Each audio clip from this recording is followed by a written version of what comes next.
Rain falls on the wooden scaffold, soaking the executioner's black hood. The prisoner kneels, chains rattling, as the crowd murmurs in anticipation. In the center of the square, a massive saw gleams in the weak light. It's not a clean beheading they've come for. This is something slower, something meant to linger in the mind long after the body is gone.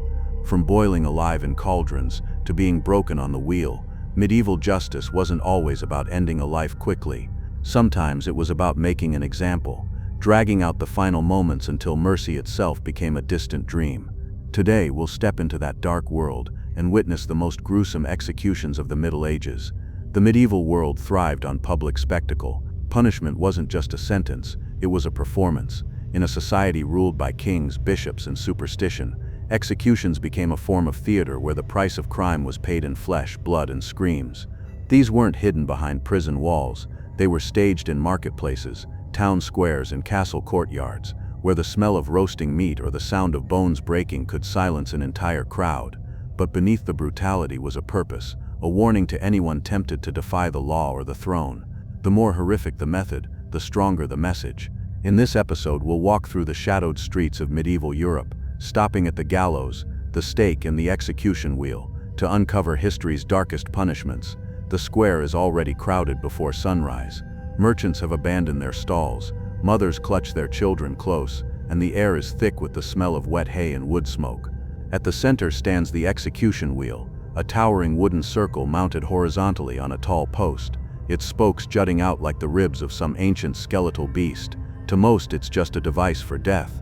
To those who've seen it in use, it's something far worse, a machine designed not to kill swiftly, but to unravel a body in full view of the world. The condemned is Peter Nears, a name whispered for years across the Holy Roman Empire. Outlaw, murderer, alleged practitioner of dark magic. Chroniclers claim his hands are soaked in the blood of over 500 victims. Some say he could turn invisible, that he carried charms cut from the flesh of unborn children. The truth matters little now. Whatever he was, he is here, shackled and gaunt, his wrists raw from the iron cuffs that have dragged him from the dungeon to this moment. The executioner steps forward, his hammer in hand, the crowd parting instinctively. Nears is forced onto the wheel's flat surface, his arms and legs stretched unnaturally wide, tied down with thick rope until every joint strains. A silence falls, not from mercy but anticipation. The hammer rises. The first blow lands on his right leg. The bone doesn't simply snap, it bursts, splintering under the force. The sound, wet, sharp, and final, rolls over the crowd. Some cheer, others flinch. The hammer rises again. The left leg shatters, then the arms. Blow after blow, each delivered not to kill but to dismantle. Between strikes, Nears screams, curses, gasps for air. The executioner works methodically, turning his body into something unrecognizable, each limb bent in directions nature never intended. But the cruelty isn't over. The broken limbs are threaded through the spaces between the spokes, weaving his body into the wheel like a grotesque tapestry. The ropes are removed. He cannot move now. The wheel is lifted upright and mounted onto its post. From this height, everyone can see him. He can see them too. Hours pass. The crowd changes shape. Children tugged away by uneasy parents. Men stepping forward for a closer look. The autumn sun begins to set, casting long shadows across the square. Nears is still alive. He moans faintly, his head lolling, eyes wide with feverish confusion. This is the point of the wheel, not execution but exhibition. The body, unable to heal, slowly succumbs to shock, exposure, and thirst. Crows circle above, knowing what comes next. As darkness falls, torches are lit. The faces watching him flicker in the firelight, distorted, almost demonic. Some pray aloud, convinced they're witnessing justice. Others stare, as if hypnotized, unable to look away from the slow collapse of a human being. And yet, the wheel is not the cruelest fate the Middle Ages devised. There is another method, one that doesn't just destroy the body, but keeps the victim painfully, horrifyingly conscious for almost the entire process. The saw. The saw waits in the shadows like a sleeping predator, crude, rust-bitten, and heavy enough to part timber. Tonight, it will taste flesh. There is no crowd in the market square for this death. No roaring cheer, no open sunlight. Saw executions are an intimate cruelty, carried out in the narrow alleys or hidden courtyards, where the air hangs thick with torch smoke and the scent of stale blood. The condemned, a thief perhaps, or a political traitor, is dragged forward by two guards. His feet scrape the cobblestones, his eyes darting wildly, as though searching for some human face among the executioners. There is none. The men here wear hoods, not from shame, but to strip themselves of identity. To the victim they are not men, only instruments of fate. The method is as deliberate as it is obscene. First, the man is forced to kneel. His wrists are bound tightly behind his back, so tight the rope bites into the flesh until it bleeds. Then, in a grotesque inversion of mercy, he is hoisted by the ankles upside down. The position alone is an agony. The blood rushes to the head, pounding against the skull, making vision blur and breath shallow. But there is a darker reason for it. Inverted, the victim's brain remains flush with oxygenated blood. He will stay conscious for far longer than nature would allow. Two men grip the saw. Its teeth are wide and jagged, designed for wood, not flesh, but it will do its work well enough. They position it between his legs. The steel kisses skin. There's a pause, sometimes long enough for the condemned to plead, sometimes long enough for them to understand that pleading will not help. Then the first pull. The saw doesn't slice so much as tear. It rips through muscle and tendon, the sound wet and grating, mingling with the sharp rasp of metal against bone. The man howls, his voice muffled by the blood rushing in his ears. The crowd, small, mostly officials and chosen witnesses, watches with still, unreadable expressions. This is punishment meant to make an example, not entertainment. The executioners work slowly, too fast, and the victim might lose consciousness or die before the lesson is complete. The saw moves in a steady rhythm, down through the pelvis, each tooth grinding against the cage of bone, each movement sending fresh waves of agony to the inverted body. The blood doesn't pour, it flows upward toward the head, swelling the victim's face into a red, grotesque mask. By the time the saw reaches the abdomen, the man's screams have weakened into strained gasps. The executioners do not stop. If the body convulses too violently, they pause, let the victim breathe, then continue. The saw works downward, from groin to sternum, splitting the body open like wood for the fire. Some survive until the saw reaches the heart. Others last longer. When it is over, the halves are left hanging briefly, a macabre display of what happens to those who defy the law. The executioners clean their saw in a bucket of brackish water. The crowd disperses quietly, the witnesses carrying the image home in silence. But cruelty in the Middle Ages took on many forms. Some preferred the slow disassembly of a body.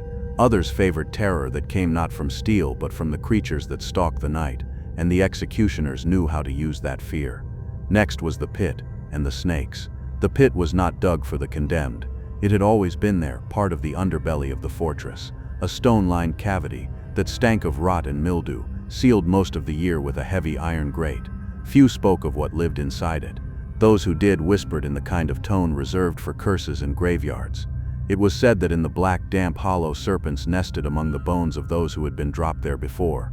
When the sentence was read, the condemned man, accused of heresy, witchcraft, or simply being inconvenient to someone powerful, believed it to be a bluff. The pit sounded like a threat from a peasant's tale. But the guards did not smile. They chained his wrists, stripped him of his tunic, and dragged him down into the bowels of the keep. The air grew colder, wetter, and heavy with a copper tang that turned the stomach. Torchlight wavered across slick stone walls, making the shadows twist and stretch like clawed hands. They stopped before the grate. Rust streaked the hinges. The iron was bent in places where something or many things had once pressed against it from below. One guard slid the lock free, and the sound it made was worse than a scream. The pit exhaled its breath, a wave of damp air carrying with it the smell of wet earth, decay, and something musky alive. The prisoner tried to pull back. Two men shoved him forward. His heels scraped against the stone floor. His voice broke in frantic pleas. The torches revealed nothing of the bottom, only a darkness so thick it seemed almost solid. Then came the first sound from within, the dry, slow hiss, the shifting of scales over rock.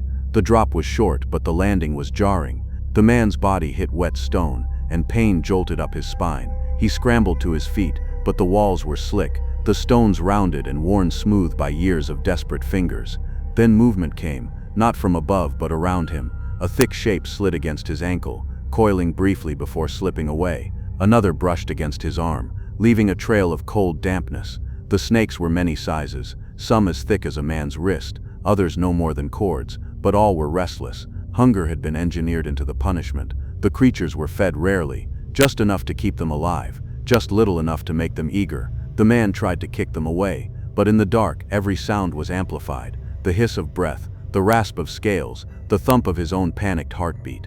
Bites came in flurries. Some were quick stabs of pain, others deep, lingering grips as jaws clamped and released. Venom burned in the flesh, spreading up through limbs, numbing, weakening. But this was no swift execution. The pit did not kill with speed.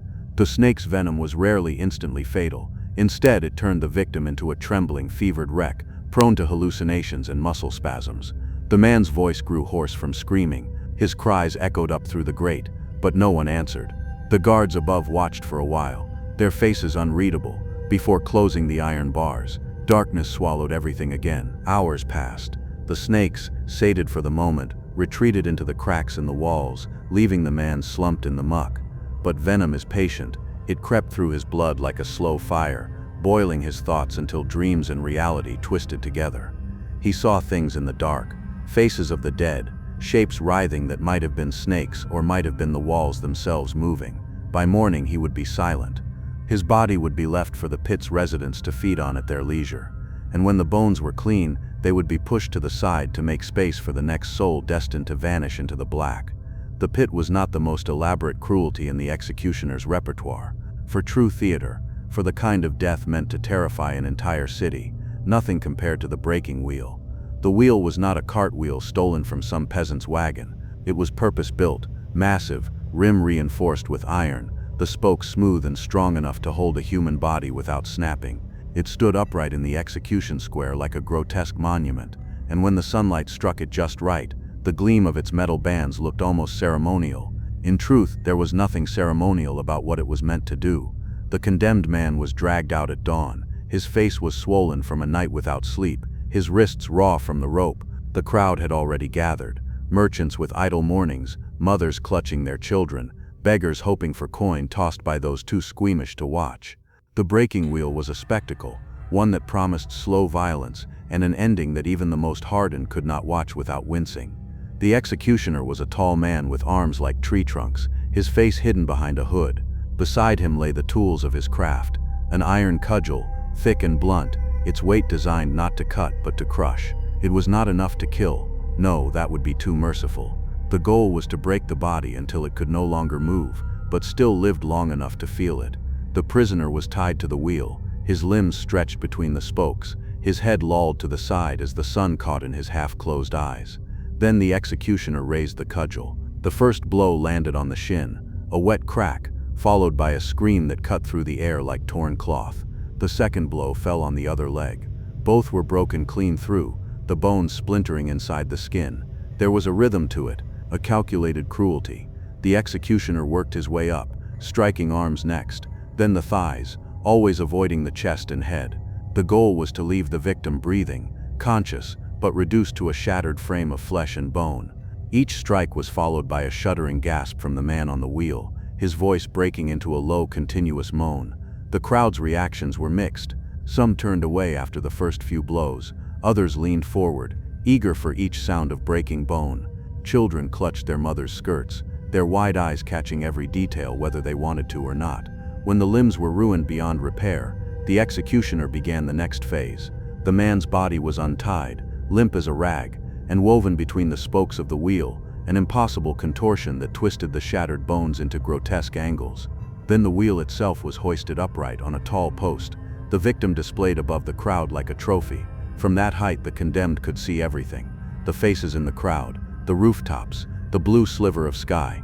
Pain radiated from every inch of his body. He could not move, but the wind against his skin told him he was still alive. And that was the point, to make survival into the final torment.